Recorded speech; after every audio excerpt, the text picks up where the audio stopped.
Okay दोस्तों, तो अब हम लोग देखने वाले हैं डायमेंशंस। डायमेंशंस क्या होती है?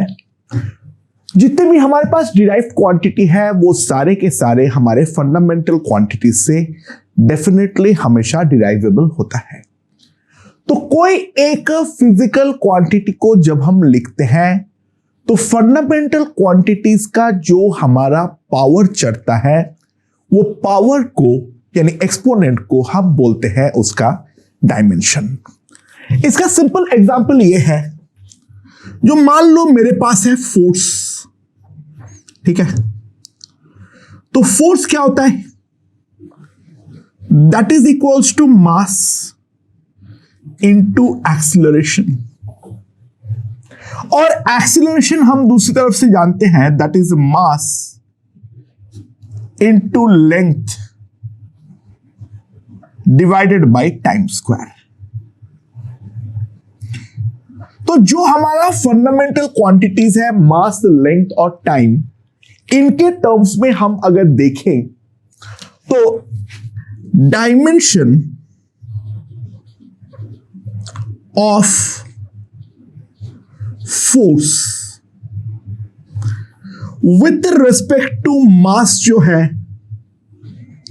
That is equals to 1, with respect to length जो है that is equals to 1, with respect to time जो है that is equals to -2। With respect to mass जो है वो है 1, विथ रिस्पेक्ट टू लेंथ जो है वो है मेरा 1, और विथ रिस्पेक्ट टू टाइम जो है वो है हमारा -2। ठीक है। अच्छा, तो हम लिखेंगे कैसे? मास जो है उसका डायमेंशन को हम लिखते हैं कैपिटल M, लेंथ जो है उसका डायमेंशन को हम लिखते हैं कैपिटल L, और टाइम का जो डायमेंशन है उसको हम लिखते हैं T। तो हम ये लिखेंगे dimension of force will be equals to ml into t to the power of -2। ठीक है।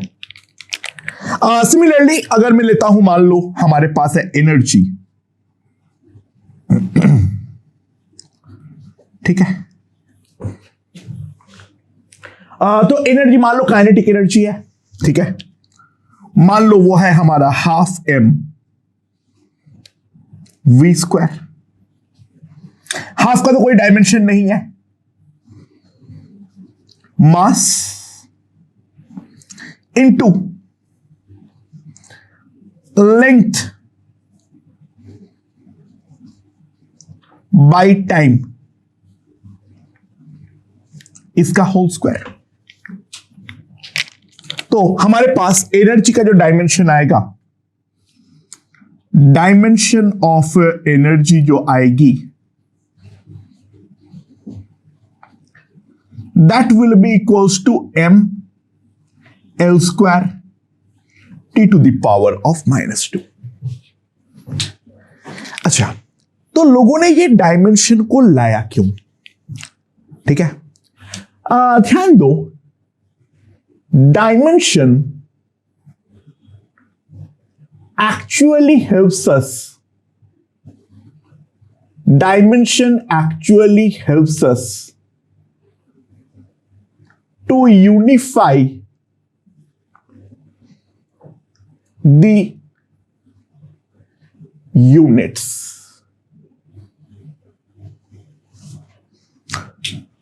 देखो, डिपेंडिंग अपॉन सिस्टम हमें अलग अलग यूनिट हम लोग इस्तेमाल करते हैं। फॉर एग्जाम्पल अगर हम देखें KG, gram, pound, ton are all different units। मानते हो या नहीं? But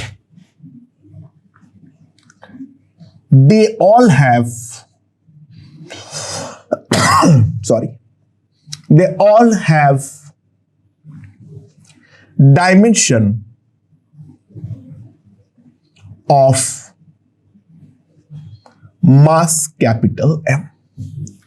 kilogram, gram, pound, ton etcetera, they are all different units, but इन सब के पास जो हमारा कॉमन डायमेंशन होता है that is equals to M.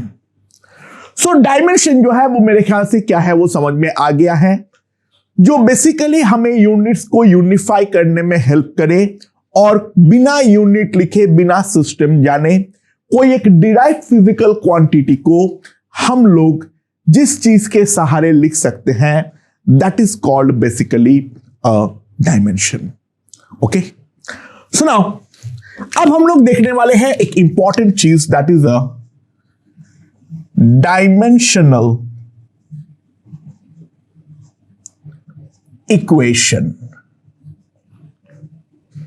ठीक है, now what is mean by dimensional equation?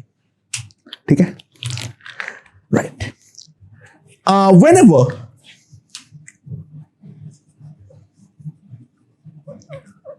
whenever the dimension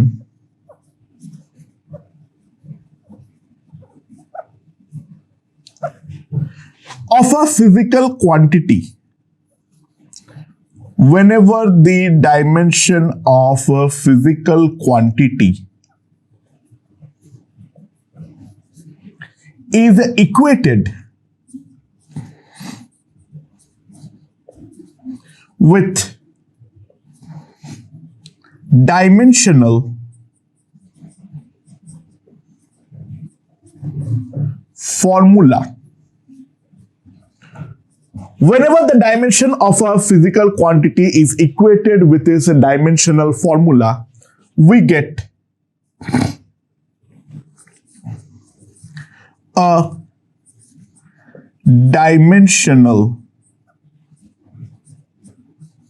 equation. Okay, समझ में आ रहा है? फॉर एग्जाम्पल अगर हम ध्यान दें, मान लो हमारे पास है torque tau that is equals to R into F. ठीक है, so we have to find the dimension of torque. Now what is R? That is the distance. तो ये R का जो डायमेंशन है दैट इज बेसिकली लेंथ, और force का जो डायमेंशन है वो मैं जानता हूं mLT to the power of -2. So क्योंकि ये इक्वेशन डायमेंशनल होना चाहिए, तो डायमेंशनल इक्वेशन को देखते हुए dimension of a torque tau will be m L square T to the power of -2. ठीक है, that leads us to a very important result, और वो ये है, मैं गाय और भैंस को ऐड नहीं कर सकता हूं.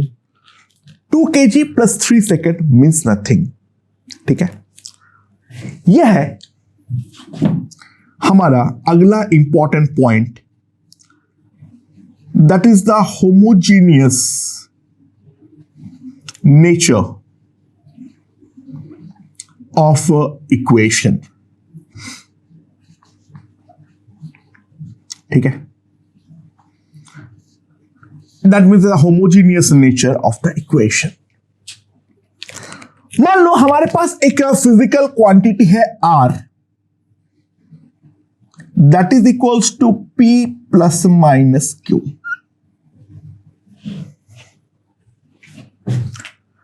तो होमोजेनियस नेचर ये कहता है, जो अगर ये एडिशन में है, dimensions of P, Q and R all must be same. कोई एक इक्वेशन का दोनों तरफ जो है वो हमारा डायमेंशन सेम होगा।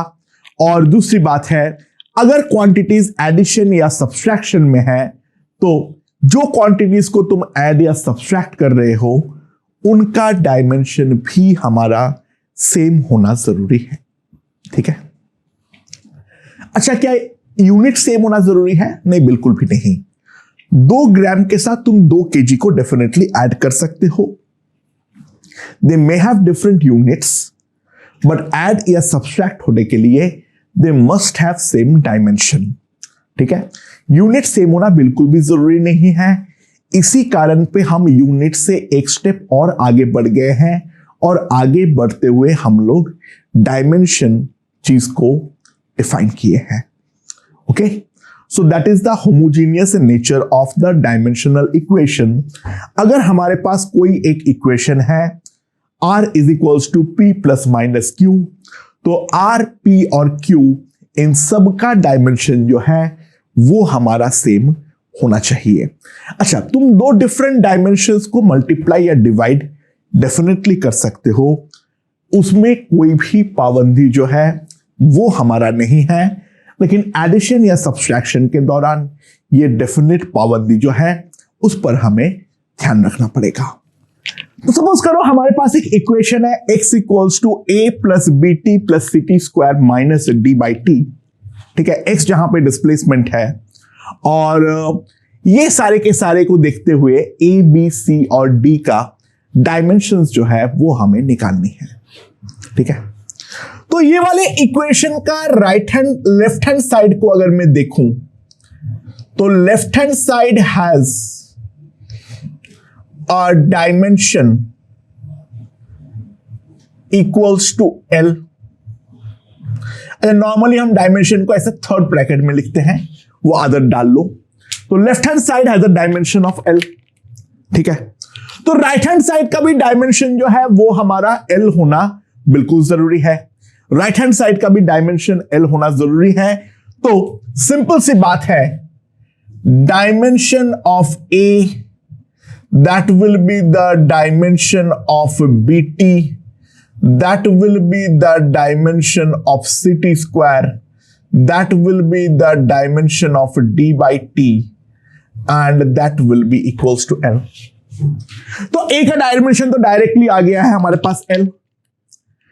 जो B इंटू टाइम है उसका डायमेंशन जो है वो हमारा L है। T का डायमेंशन है कैपिटल T, तो डायमेंशन ऑफ B जो हमारे पास आएगा वो सिंपली आएगा L into T to the power of -1।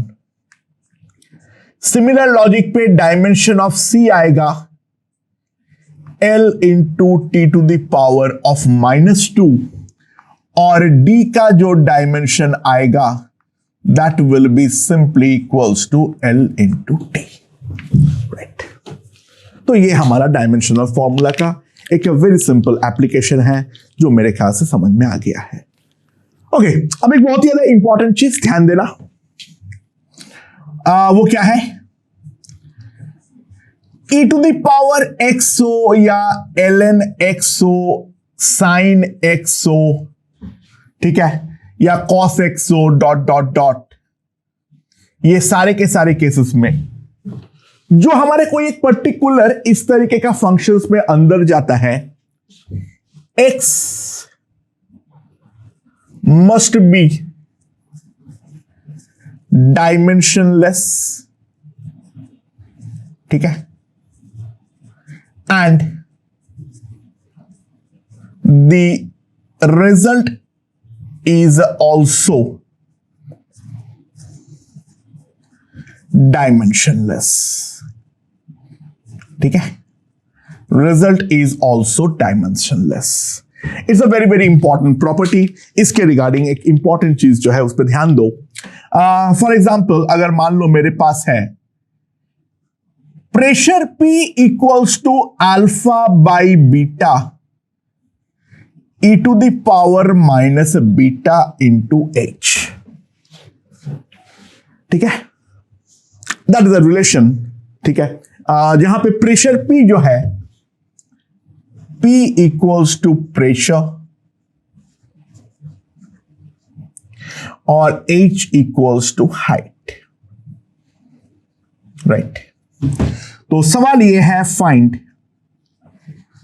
Dimensions of alpha and beta. We have to find the dimensions of alpha and beta. तो किस तरीके से हम इसको निकाल सकते हैं? ध्यान दो, क्योंकि एक्सपोनेंशियल के पावर में चला है तो बीटा इंटू एच ये हमारा डायमेंशनलेस होगा, ठीक है। जो h है वो मेरा हाइट है, तो डायमेंशन ऑफ h जो है that is equals to length. तो मैं सिंपली बोल सकता हूं जो मेरा बीटा का डायमेंशन होगा that will be simply l to the power of -1। Now अब अगर हम ध्यान दें तो ये वाला क्वांटिटी तो हमारा एक डायमेंशनलेस क्वांटिटी है, तो dimension of alpha by beta जो है that must be equals to dimension of pressure P। So pressure P क्या होता है? Force upon area, and force का डायमेंशन तो हम जानते हैं m L T to the power -2 by L square, तो m L -1 T to the power of -2, that will be the dimension of अपना pressure.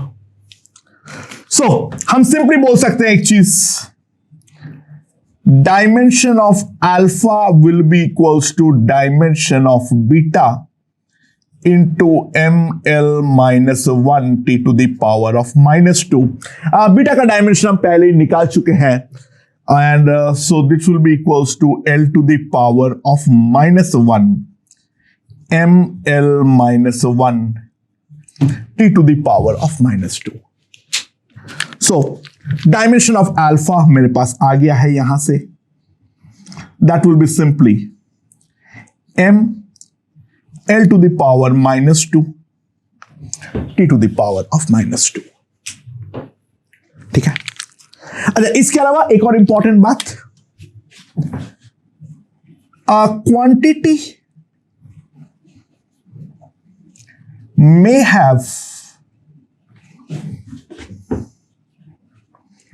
no dimension but still it may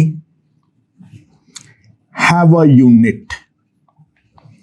कोई एक quantity में कोई डायमेंशन ना हो but उसका unit होना पॉसिबल है, ठीक है। इसका एग्जांपल है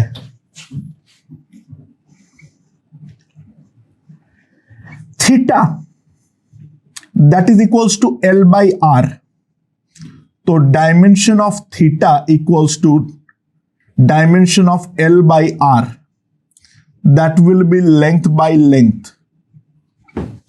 यानी ये मेरे पास आ जाएगा डायमेंशन लेस। थीटा का डेफिनेटली हमारे पास कोई डायमेंशन नहीं है, but theta has a SI unit that is a radian.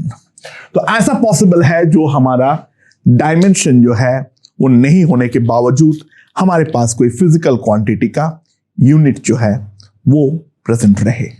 Okay okay दोस्तों, सो हम लोग अब यूजेस ऑफ डायमेंशनल इक्वेशन देखेंगे। सबसे पहला जो है that is the converting unit from one system to the another. अच्छा, एक बात को समझो, जो मेजरमेंट जो है वो मेजरमेंट हमारा हमेशा इंडिपेंडेंट ऑफ कंप्लीट सिस्टम रहता है। यानी सीजीएस सिस्टम पे मेजर करूं, ठीक है, या एमके सिस्टम पे या एसआई पे या एफपीएस पे, कोई एक सामान का जो मास है वो तो हमारा हमेशा सेम ही रहने वाला है।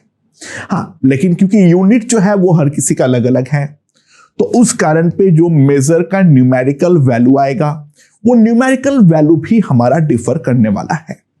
ठीक है, ऑब्वियसली फोर्स को न्यूटन पे मेजर कर रहे हो या डाइन पे, तो हमारा जो न्यूमेरिकल वैल्यू पहले हम लिखते हैं वो डेफिनेटली हमारा बदलने वाला है। हाँ, लेकिन फोर्स जो लग रहा है वो तो हमारा फिक्स ही रहेगा। तो हम बोल सकते हैं जो मेजर का न्यूमेरिकल वैल्यू है और जो एक यूनिट का वैल्यू है, उन दोनों का मल्टीप्लीकेशन हमेशा कांस्टेंट रहेगा, यानी that is going to be independent of the system considered. तो दो सिस्टम है, मान लो उनका जो यूनिट है वो है मेरा U1 और U2। ठीक है, एंड जो हमारा न्यूमेरिकल्स वैल्यू अगर हमारा आया है N1 और N2, ठीक है, और मान लो वो फिजिकल क्वांटिटी का जो डायमेंशन है वो है मेरा MA to the power alpha, L to the power beta and T to the power C। ठीक है, तो हम लिख सकते हैं एक चीज, जो N1 into U1 into U2, तो मान लो जो पहले वाले का न्यूमेरिकल वैल्यू मुझे N1 अगर मालूम हो तो that will be simply N2 will be N1 into U1 by U2, और डायमेंशन क्योंकि मेरा ये है तो मैं N2 का वैल्यू जो है वो लिख सकता हूं N1 into M1 by M2, mass का unit to the power A, L1 by L2 to the power B, T1 by T2 time का unit to the power C। This is what we can write. एक simple example ले लेता हूं। ठीक है, जो हमारा यंग्स मॉड्यूलस है, that Young's modulus of steel मान लो है 2 into 10 to the power 9 newton per metre square. ठीक है, दैट्स अ यंग्स मॉड्यूलस। तो फाइंड इट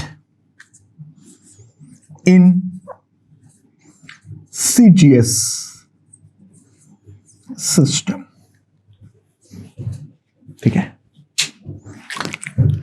अच्छा, यंग्स मॉड्यूलस का डायमेंशन हमारा कितना आएगा?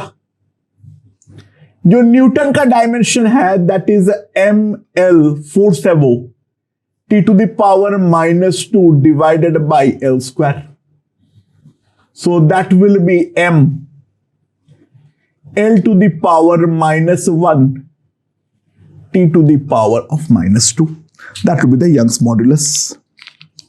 तो जो हमारा न्यूमेरिकल वैल्यू आएगा N2, that will be N1, that is 2 into 10 to the power 9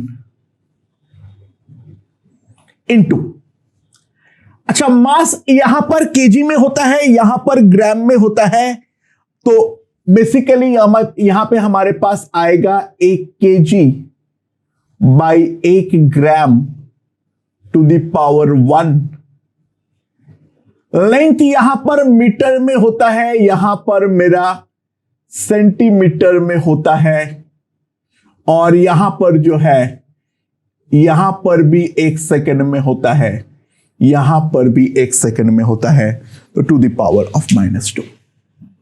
ठीक है, तो यहां पर अगर हम ध्यान दें, इस पे जो न्यूमेरिकल वैल्यू आएगा that will be 2 into 10 to the power of 9, यहां पर हमारे पास आ जाएगा 10 टू द पावर 3, और यहां पर जो हमारे पास आ जाएगा that will be 1/100, so that will be 2 into 10 to the power of 10। That will be the numerical value in the CGS unit.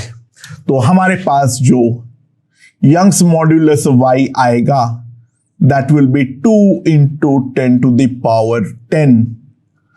Newton का भाई हम जानते हैं डाइन पर centimetre square. I think that is pretty evident. काफी आसानी से हम लोग एक फॉर्म से दूसरे फॉर्म पर कन्वर्ट कर सकते हैं। ठीक है, या फिर मान लो जो हमारा coefficient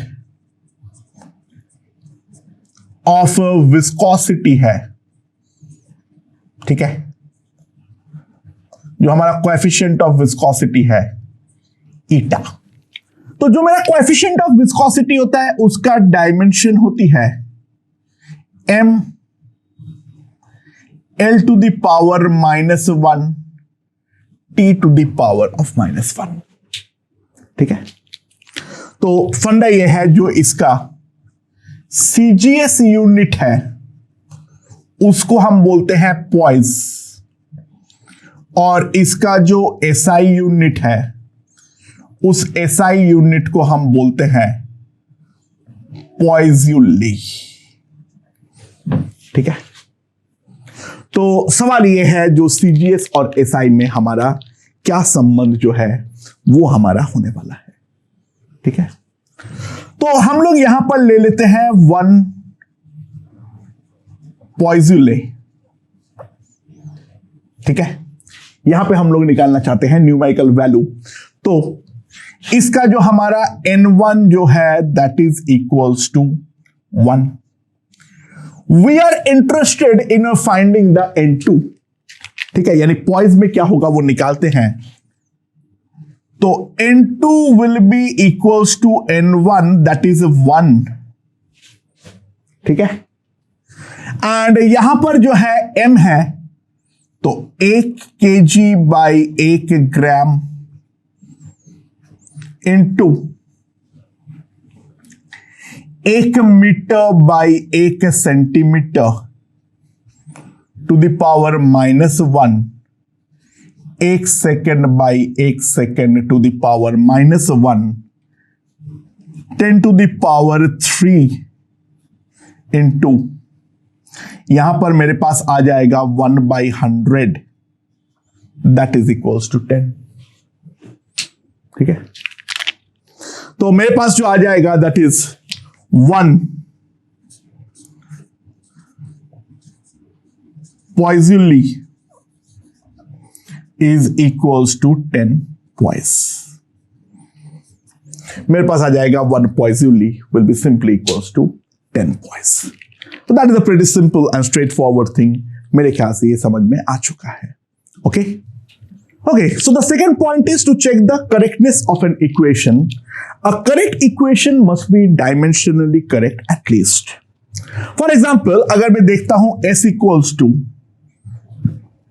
ut plus half at square, ठीक है। सारे रेगुलर चीज हमारा सिंबल सिग्निफाई करता है। s is the displacement, u is the initial velocity, t is the time and a is the acceleration. तो LHS जो है उसका डायमेंशन हम सिंपली बोल सकते हैं L।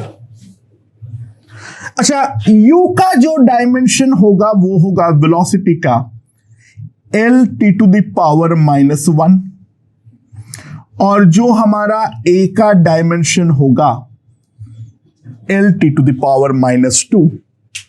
तो सिंपल सी बात है, यहां पर भी हम देख सकते हैं एक चीज, जो हमारा डायमेंशन ऑफ ut होगा that will be L t to the power -1 into t, that will be L, and dimension of at square will be L t to the power -2 into t square, that will be again equals to L। तो simple सी बात है, यहां पर हर term का जो dimension है वो डायमेंशन हमारा सेम होने वाला है।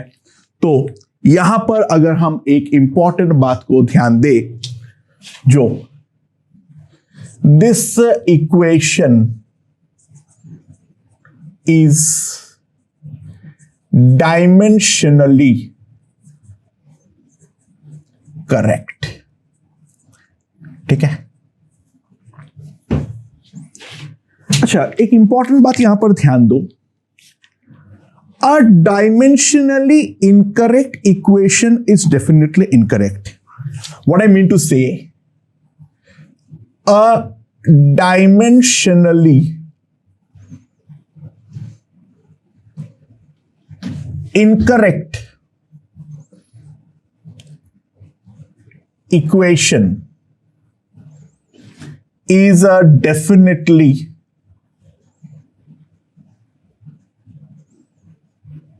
incorrect. ठीक है, ये बात तो निश्चित है, राइट। बट अब एग्जांपल ले लो, मान लो मैं तुम्हें कोई अगर ऐसा एक इक्वेशन चिपका दिया ut प्लस हाफ ए स्क्वायर टी क्यूब, तो डेफिनेटली ये इक्वेशन गलत है क्योंकि हमारा तो डायमेंशन ही मैच नहीं कर रहा है यहां पर। बट एक चीज ध्यान देना, but an equation that is correct dimensionally, ठीक है, but an equation that is correct dimensionally need not be correct. So dimensional analysis is more about the rejection funda, not about the selection. क्योंकि ध्यान दो,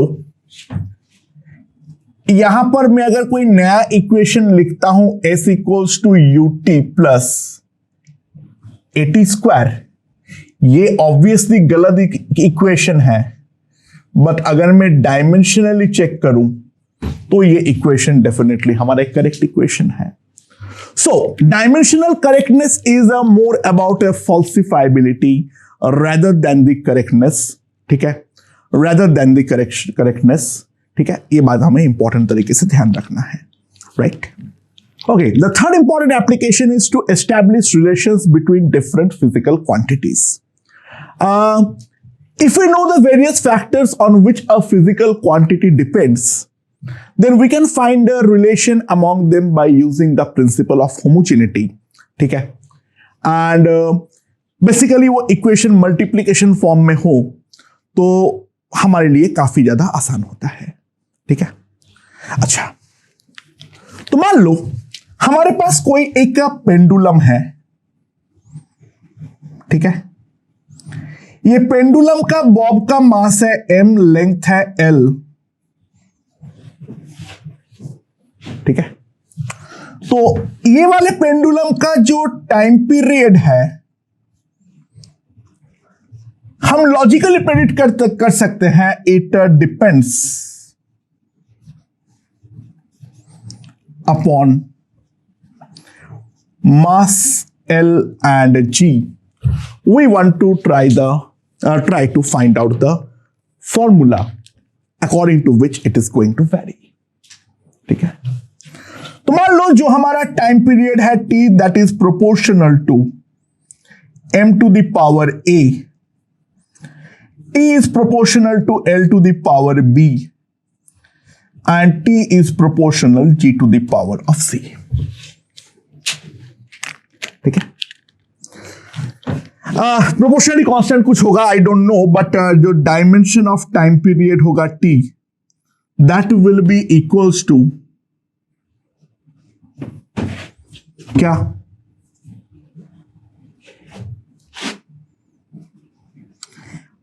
dimension of m to the power a, L to the power b, L to the G to the power c, right? So यहां पे मेरा दोनों का dimension match करना चाहिए, तो हम सिंपली लिखेंगे लेफ्ट हैंड साइड का तो डायमेंशन है m to the power 0, L to the power 0, T to the power 1, यहां पर आएगा m to the power a। Length जो है तो यहां पर सिंपली आ जाएगा L to the power b, g जो है वो तो एक एक्सीलरेशन ही है, तो T to the power L into T to the power minus 2 into c, so m to the power a, L to the power b plus c, T to the power minus 2c। तो यहां पर अगर मैं compare करूं, ठीक है, क्योंकि इनका डायमेंशन आपस में तो इंडिपेंडेंट है, तो हम सिंपली लिख सकते हैं a मेरा 0 है, b प्लस सी 0 है और इस 2c जो है वो है मेरा -1, तो c मेरा -½ है, तो b मेरा ½ है। तो ऑब्वियसली मास पर डिपेंड करता नहीं है, वो मालूम पड़ गया। b टू द पावर ½ पे डिपेंड करेगा और c टू द पावर मतलब l टू द पावर ½ पे डिपेंड करेगा, g टू द पावर -½ पे डिपेंड करेगा। तो जो मेरा टाइम पीरियड आएगा t, that will be some constant k √L/G। हाँ, ये कांस्टेंट का वैल्यू निकाल पाऊंगा? बिल्कुल भी नहीं। ठीक है, बाय एक्सपेरिमेंट जो हमारा k का वैल्यू होता है वो होता है 2 पाई, तो t आ जाता है 2 पाई √L/G। ठीक है, ये एक सिंपल एग्जांपल था, हम और भी एग्जांपल्स इसके रिगार्डिंग देखने वाले हैं। ओके दोस्तों, तो और एक एग्जांपल देखते हैं। मान लो हमारे पास एक विस्कस फ्लूइड है। विस्कस फ्लूइड वो फ्लूइड होता है जो हमारा मोशन में एक टाइप का रेजिस्टेंस प्रोवाइड करे। तो उसका जो कोएफिशिएंट ऑफ विस्कोसिटी है वो है मेरा ईटा, और एक स्फीयर जो उसके अंदर जा रहा है उसका रेडियस है r, उसका वेलोसिटी है v। तो उसके ऊपर जो रेजिस्टिव और ड्रैग फोर्स काम कर रहा है मान लो वो है F। मैं जानता हूं ये F जो है वो मेरा केवल और केवल इन्हीं तीनों चीजों पे डिपेंड करेगा, ईटा, r और v। तो हमें उस रिलेशन को फाइंड आउट करने की जरूरत है। तो अगेन बहुत सिंपल सी बात है, जो हमारा F है उसको हम लिख देंगे सम कांस्टेंट k, वो तो मैं निकाल ही नहीं पाऊंगा, eta to the power alpha, ठीक है, r to the power beta, v to the power of gamma. Right, okay. So दोनों तरफ का डायमेंशन जो है वो हमारा सेम होना चाहिए।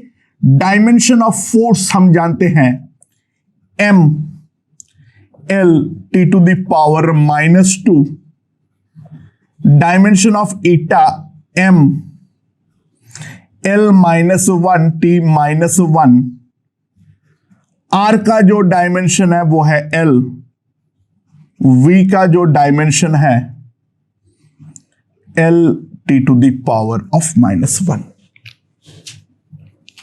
ठीक है, सो मेरे पास जो आ जाएगा वो क्या आ जाएगा, दोनों तरफ का डायमेंशन सेम होना चाहिए। तो m l t to the power -1, इसका टू द पावर अल्फा, इसका बीटा, इसका गामा।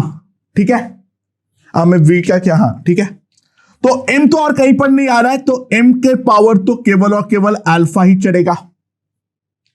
l जो है वो मेरा क्या चढ़ेगा, -alpha plus beta plus gamma, और t हमारा कहां पर चढ़ेगा, -अल्फा माइनस गामा।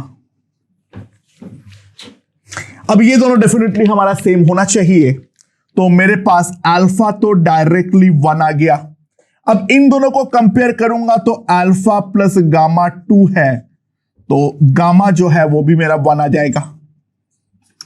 और इसको अगर मैं देखूं, -alpha plus beta plus gamma जो है मेरा 1 है, तो बीटा भी मेरा 1 आ जाएगा। तो सिंपल सी बात है, जो मेरे पास F आ जाएगा दैट इज K into eta r v. अब K का वैल्यू बाय एक्सपेरिमेंट जो है वो हमारा 6 पाई आता है। यार वो तो एक्सपेरिमेंट की बात है, उस पर दिमाग लगाने की कोई जरूरत नहीं है, जब समय आएगा तब हम सीखेंगे इसके रिगार्डिंग। ठीक है, इसको स्टोक्स लॉ बोलते हैं। बट किस तरीके से हम रिलेशन बना रहे हैं उसके बारे में देखो। आईआईटी के एग्जाम में बहुत बार बहुत ही ज्यादा एक इनकॉम्प्रिहेंसिबल सवाल पूछ डालते हैं, यानी प्लाज्मा फिजिक्स पूछते हैं, उसमें इलेक्ट्रॉन मोल्टन स्टेट में है, प्लाज्मेटिक स्टेट में है, वहां पर इलेक्ट्रॉन का कुछ ड्रिफ्ट वेलोसिटी है, कुछ ब्ला है, कुछ ब्ला है, ये सब अलग अलग बातें चल रहे होते हैं। तो निकालो इलेक्ट्रॉन का वो वेलोसिटी कितनी है, 4 ऑप्शंस दिए हुए थे। वो क्वेश्चन को देखने पर तो ऐसे लगता है जो भाई ये क्वेश्चन में पूछा क्या है, ये हम सॉल्व कैसे करेंगे। लेकिन उनके ऑप्शंस पे अगर गौर से ध्यान देते तो सारे ऑप्शंस का डायमेंशन डिफरेंट था। और वो क्वेश्चन बेसिकली और किसी चीज का था ही नहीं, उन्होंने इस तरीके से डिस्गाइज करके हमें डायमेंशनल एनालिसिस का सवाल पूछा था। और वो जो डायमेंशनल एनालिसिस का सवाल था वो हमें बेसिकली आइडेंटिफाई करना था। तो कभी भी पेपर में अगर ऐसा चीज लगे तो सर ये तो सिलेबस में है ही नहीं, तो वैसे क्वेश्चन में एक बार चेक करो वो क्वेश्चन डायमेंशनल एनालिसिस का तो नहीं है, क्योंकि डायमेंशनल एनालिसिस का डायरेक्ट क्वेश्चन पूछना काफी ज्यादा मुश्किल है। वो इस तरीके से डिस्गाइज करके पूछता है, ठीक है। जैसे तुम लोग अभी 11 में स्टार्टिंग में पढ़ रहे हो, तो ये ऐसा जो चीज है वो बिल्कुल तुम्हारे लिए नया है। तो 12 तक आते आते ये फॉर्मूला तो डायरेक्ट फॉर्मूला बन जाता है, तो वहां पर तो ये चीज पूछा नहीं जाएगा। तो वो लोग कोई एक हाइपोथेटिक, मतलब कोई एक जो एमएससी वगैरह लेवल का कोई एक इक्वेशन जो है वो उठा के हमारा सामने लाते हैं और वो चीज वहां पे उन्होंने पूछ डालते हैं। बट सारे ऑप्शंस का डायमेंशन को अलग रखते हैं। वो क्वेश्चन के लिए ऑब्वियसली वो एमएससी के नॉलेज की रिक्वायरमेंट नहीं होती है, सिंपल डायमेंशनल एनालिसिस की रिक्वायरमेंट है। उस बात पे हमें ध्यान देने की जरूरत है। ओके दोस्तों, तो अब हम लोग एक चीज देखेंगे, डिफाइनिंग न्यू फंडामेंटल क्वांटिटीज। तो मान लो मैं एक हाइपोथेटिकल दुनिया पे चला गया हूं जहां पे फोर्स, एनर्जी और फ्रीक्वेंसी को हम नया फंडामेंटल यूनिट्स की तरह ट्रीट करेंगे। डायमेंशन ऑफ फोर्स को हम लिखेंगे इस तरीके से F। डायमेंशन ऑफ एनर्जी को लिखेंगे that is equals to E। और डायमेंशन ऑफ फ्रीक्वेंसी को हम लिखेंगे, मान लो हम लिखते हैं स्मॉल f, ठीक है। डायमेंशन ऑफ फोर्स को हम लिखेंगे f, एनर्जी को लिखेंगे E और फ्रीक्वेंसी को लिखेंगे f। तो सवाल ये है, right mass, length and time in new dimension, ठीक है। तो किस तरीके से लिखेंगे दोस्तों? जो हमारा फोर्स होता है वो क्या होता है? mL(T⁻²)। ये जो होता है वो होता है mL²T⁻²।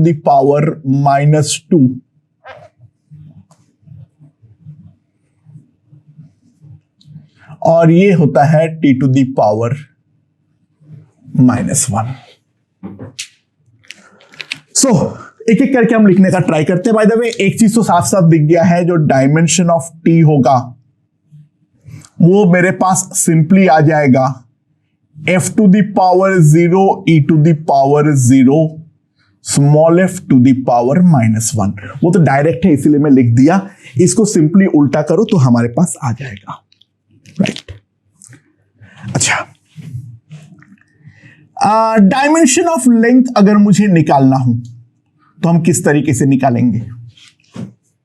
तो मान लो this will be equals to f⁴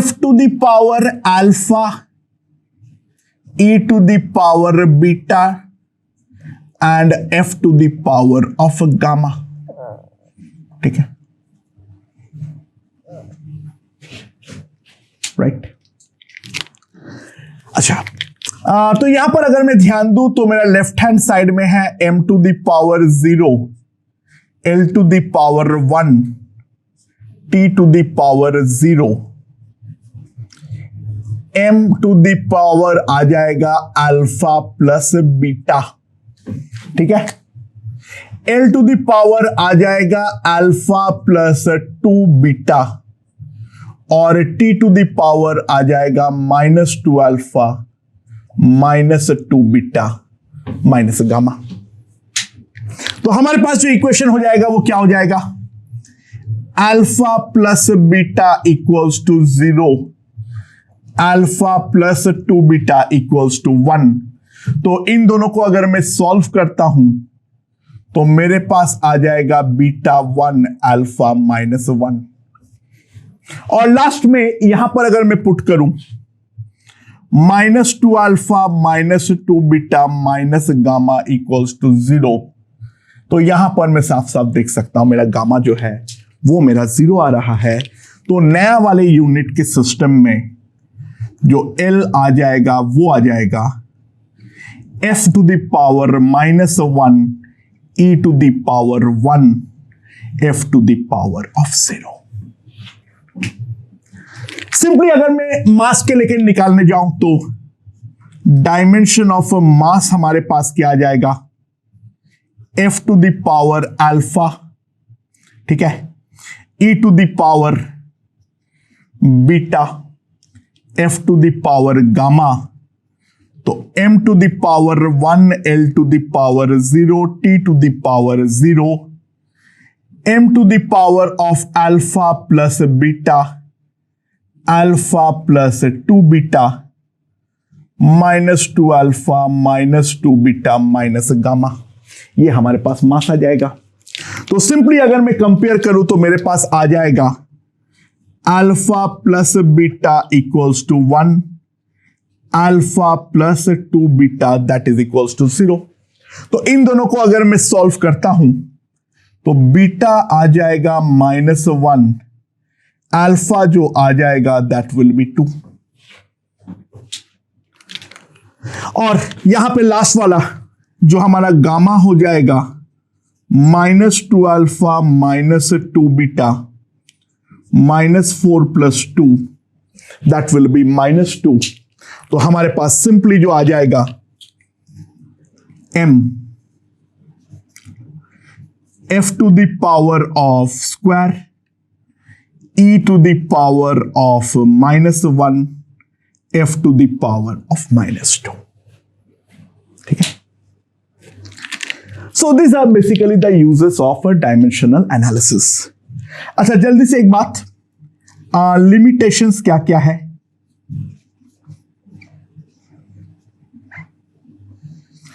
सबसे पहला सबसे बेसिक जो लिमिटेशन है, नंबर 1, कैन नॉट प्रेडिक्ट के, जो हमारा कांस्टेंट है वो प्रेडिक्ट कभी नहीं कर ही नहीं सकता है वो। दूसरा, can not check absolute correctness, can not check absolute correctness, क्योंकि डायमेंशनली सही होने के बाद भी इक्वेशन एक्चुअली गलत हो सकता है। And third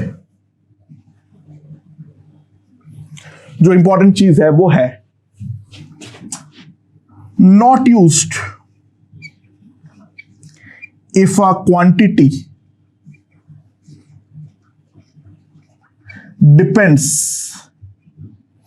on more then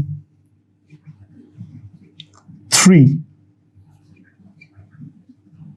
quantities. देखो, alpha beta gamma m l और t, मैं इन्हीं तीनों को यूज करने की बात कर रहा हूं, वो बाकी 4 को तो छोड़ दो, उसको तो हम यूज ही नहीं करते इनमें। इसमें अगर 4 वेरिएबल होगा तो हम इक्वेशन तो 3 ही बना पाएंगे, तो हमारे पास इनफाइनाइट नंबर ऑफ सॉल्यूशन आ जाएगा। तो कोई चीज अगर 3 से ज्यादा क्वांटिटी पर डिपेंड करे तो या तो दोनों को क्लब करो, कुछ भी करके पता हो पहले से, अदरवाइज हम डायमेंशनल तरीका जो है वो हम अप्लाई नहीं कर सकते हैं। बाकी सब कुछ हम कर चुके हैं। जल्दी से एक इंपॉर्टेंट चीज जो डायमेंशन से संबंध नहीं रखता है, एक इंपॉर्टेंट चीज जो है मैं थोड़ा सा बातचीत कर लेता हूं, ठीक है। ओके दोस्तों, तो अब हम लोग डिफाइन करेंगे ऑर्डर ऑफ मैग्नीट्यूड। कोई अगर फिजिकल क्वांटिटी P है, ठीक है, उसका वैल्यू अगर 0.5 into 10 to the power x से, उसको हमें इस फॉर्मेट पे लिखना है, 0.5 into 10 to the power x से बड़ा हो लेकिन 5 into 10 to the power x से छोटा या इक्वल हो। इक्वालिटी उस तरफ है, यहां पे 5 लिखा हुआ है, तो x जो है वो हमारा ऑर्डर ऑफ मैग्नीट्यूड है। देखो, हम लोग जो दुनिया में डील करते हैं वो रेंज ऑफ क्वांटिटीज के लिए करते हैं। We may talk about like very very small electron जिसका मास है of the 10 to the power minus 31 kilogram के ऑर्डर पे, ठीक है। And we may go up to the mass of the sun that is like 10 to the power 28 kilograms के आसपास। तो we deal with a very large variation of हमारा जो values of the quantities है। तो ऑर्डर ऑफ मैग्नीट्यूड को एक physical quantity का हम बोलते हैं। उस क्वांटिटी को इस तरीके से इस फॉर्मेट पे लिखो जहां पे x हमारा इंटीजर है, तो वो x को हम ऑर्डर ऑफ मैग्नीट्यूड बोलेंगे। फॉर एग्जाम्पल मान लो जो डायमीटर ऑफ द सन है वो है 13.9 into 10 to the power 9 metre. तो ऑर्डर ऑफ मैग्नीट्यूड के लिए इस पे पहले एक जीरो में यहां पर ला दूंगा जो कि उस रेंज के अंदर आ जाए, तो ये बन जाएगा 1.39 into 10 to the power 10 metre and order of magnitude will be equals to 10. Depending upon the order of magnitude, हम अपना यूनिट्स को डिसाइड करते हैं। जैसे गैलेक्सीज में डिस्टेंस मेजर करना हो, then we use light years, क्योंकि मीटर या सेंटीमीटर या किलोमीटर बहुत छोटा यूनिट है, ठीक है। So light year is used. Light एक साल में जितना चलता है that is the light year. On the other hand जहां पर हम वेवलेंथ्स के बारे में बात करेंगे या फिर एक एटम के साइज के रिगार्डिंग बात करेंगे, वहां पे फिर सेंटीमीटर मिलीमीटर भी काफी बड़ा यूनिट बन जाता है। We talk about angstrom that is 10 to the power minus 10, ठीक है। We talk about angstrom that is 10 to the power minus 10। So हमारा जो यूनिट का डिसीजन है वो हमारा बेसिकली ऑर्डर ऑफ मैग्नीट्यूड पर डेफिनेटली डिपेंड करता है। So we are going to have some standard SI prefix, ठीक है, समझ में आया? And we will also go for the power of 10 and यहां पर जो है वो मेरे पास होगा सिंबल, ठीक है, समझ में? तो अगर मान लो हम लोग लेंथ पे है तो मीटर जो है वो हमारा नॉर्मल है, जो मीटर है वो हमारा नॉर्मल है, तो उसके आगे कोई प्रीफिक्स नहीं होता है। तो पावर अगर मेरा 0 हो 10 to the power 0 तो नो प्रीफिक्स, उसके आगे हमारा कोई प्रीफिक्स नहीं होता है। उसका सिंबल जो है वो अकॉर्डिंगली मीटर ग्राम ऐसे डिसाइड होता है। That is the base level.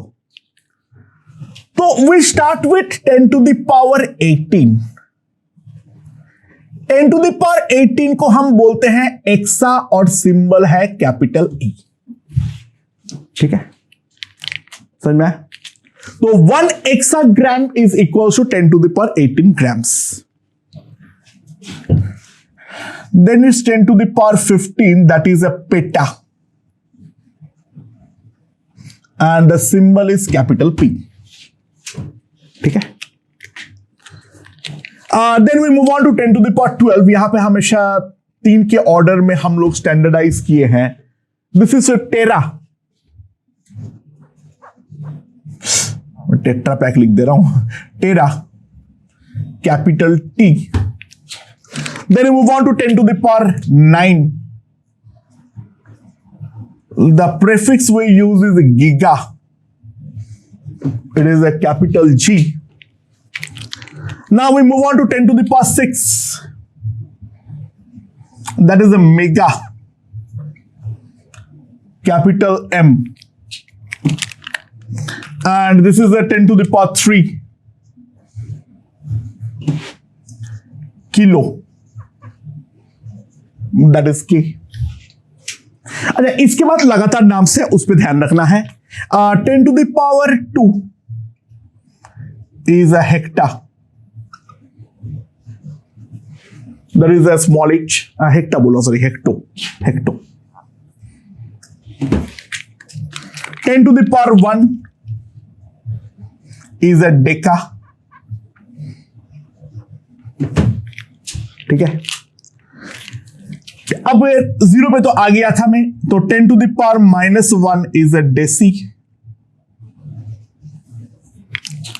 10 to the power -2 is a centi,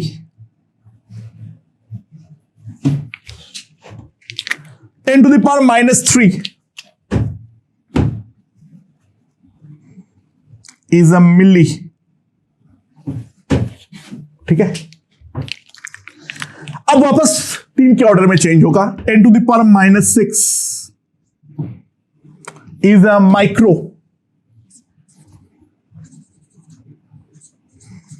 represented by mu।